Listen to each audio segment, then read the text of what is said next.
In the next 7 minutes, you'll see 6 of the best rondos to use with your team. They range from a simple 4v1 setup to more complex exercises which will keep your players engaged and ultimately challenged. If you want your team to be comfortable and competent in possession, keep watching. While the 4v1 rondo is a basic exercise, it shouldn't be looked down on as it's appropriate for all levels of play. There's lots of variations to it, and it's one of the best ways to improve the first touch of your players, as well as their decision making when under pressure from an opponent. You can vary the size of the space, with a 4-yard square being the smallest. Yards and meters are roughly the same, by the way, for the purposes of this video. And then a 10-yard square probably being as big as you'd want to go. As well as the size of the space, manipulating the number of touches players are allowed can vastly change how the exercise operates. There are 1 and 2 touch options, as well as a mandatory 2-touch option, which really forces the players to pass the ball firmer. Pause here to view the variations and key concepts. The 3v1 rondo is another basic exercise, just like the 4v1 rondo, but again, it's massively beneficial if done with the correct intensity, focus, and quality. Like the 4v1, there's lots of variations to the 3v1 rondo, and because you have 1 less player, your passing options are more limited, which makes it more challenging. Again, it really is one of the best ways to improve the first touch of your players, particularly at grassroots level, as well as improving player decision making under pressure. You can vary the size of the space, with a 4-yard square being the smallest and then a 10-yard square probably being as big as you'd want or need to go. Varying the number of touches players are allowed brings different challenges, but the mandatory 2-touch option is our favourite, as players have to pass really firmly and react quickly. Pause here to view the variations and key concepts.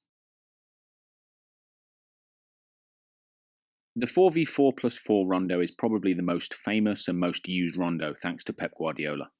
It was previously 4v4 plus 3, but more recently it has morphed into a 4v4 plus 4 version, and we like this better as it utilises an extra player. The idea of the exercise is for the team on the outside of the rectangle to keep possession with the 4 neutral players, sometimes called jokers. When the team chasing the ball wins possession, they transition and replace the team on the outside of the rectangle, so it makes this a very dynamic exercise.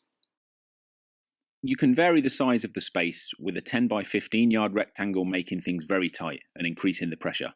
Then a 15 by 20 rectangle gives you a bit more time and space, while the biggest version, the 20 by 25 yard option, is probably as big as you want to go.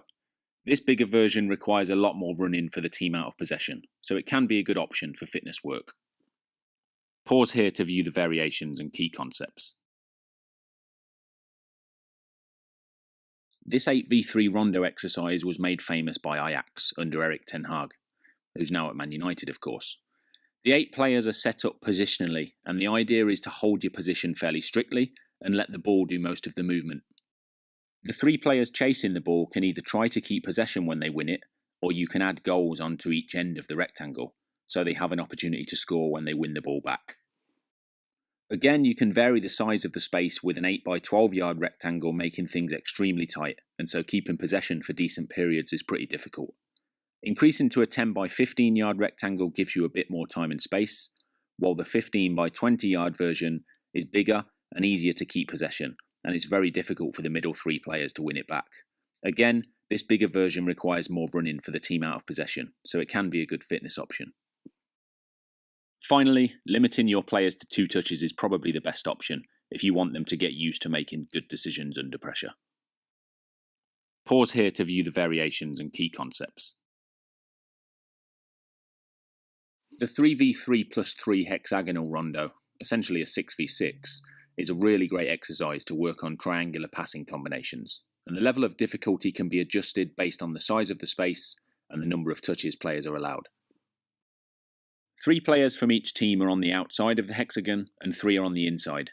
The players on the inside use their outside teammates to try and keep possession, and because of the shape of the exercise, there's lots of triangular passing, which transfers into games, as you'll see in a clip coming up shortly. Like most rondos, you can vary the size of the space of this one. The 5-yard hexagon is very tight and only really suitable for players capable of playing strictly 1 and 2 touch.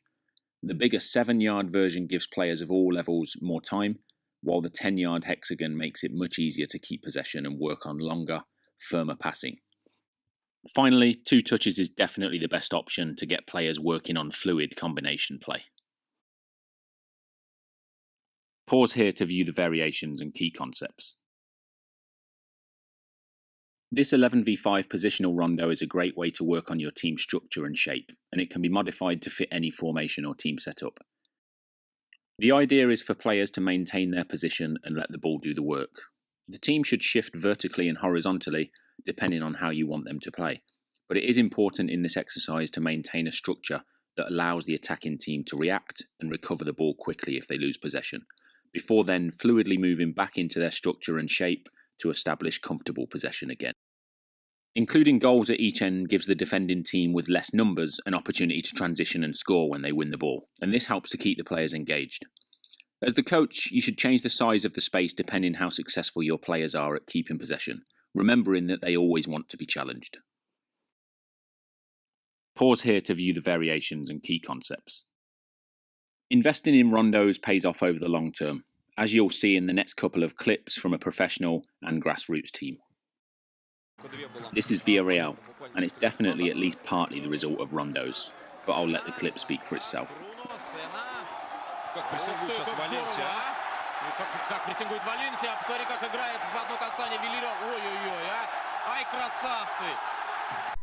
This is a team of 13-year-olds from California, and the playing out of the back part of this possession sequence is definitely the result of rondos. Again, I'll let the clip speak for itself.